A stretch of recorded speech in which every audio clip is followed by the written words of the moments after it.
बुलढाणा जिल्ह्यातील खामगावमध्ये डुप्लिकेट चावी बनवण्यासाठी आलेल्या संशयित व्यक्तीला शहर पोलिसांच्या डीबी पथकानं ताब्यात घेऊन त्याची चौकशी केली। चौकशीमध्ये त्याने दुचाकी चोरल्याची कबुलीही दिली। रुपेंद्र नरसिंग पठ्ठे राहणार संत रोहिदासनगर मलकापूर हा खामगाव येथील महावीर येथे डुप्लिकेट चावी बनवण्यासाठी आला होता।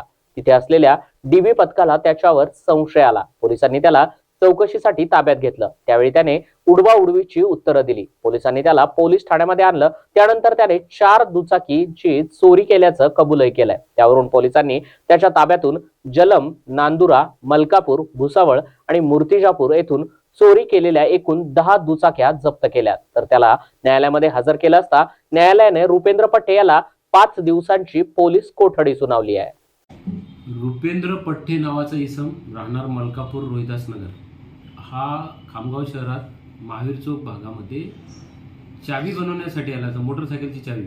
तर आमच्या डीबी पथकाचे एपीएम उडक, त्याच्यानंतर मोठे, सागर, कन्नर, गुरुदेव यांना संशयास्पद स्थितीत त्याच्या हालचाली दिसल्या।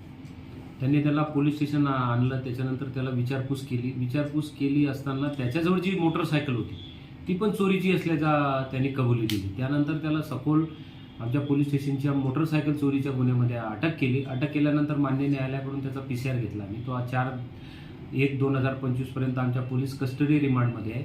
आरोपीकडून एकूण 10 मोटरसायकली जलम police station, Bhusawal railway police station, Nandura, Chikhli, Shegaon, Malkapur अशा भागातील गाड्या त्याच्याकडून जप्त करण्यात आलेल्या आहेत। एकूण 10 मोटरसायकली जप्त केल्यात। अजून काही मोटरसायकली त्याच्याकडून जप्त होण्याची शक्यता आहे। आरोपी हा पहिल्यांदाच मोटरसायकल चोरीमध्ये अटक झालेला आहे, परंतु आरोपी हा सराईत आहे। आरोपीने 10 मोटरसायकली चोरलेल्या आहेत। अजून काही मोटरसायकली त्याच्याकडून जप्त होण्याची शक्यता आहे। सदरची कारवाई माननीय पोलीस अधीक्षक श्री पानसरे साहेब, additional SP Thorat sir, Thackeray साहेब, SDPO ठाकरे सर यांच्या मार्गदर्शनाखाली आमच्या डीबी पथकाने केली।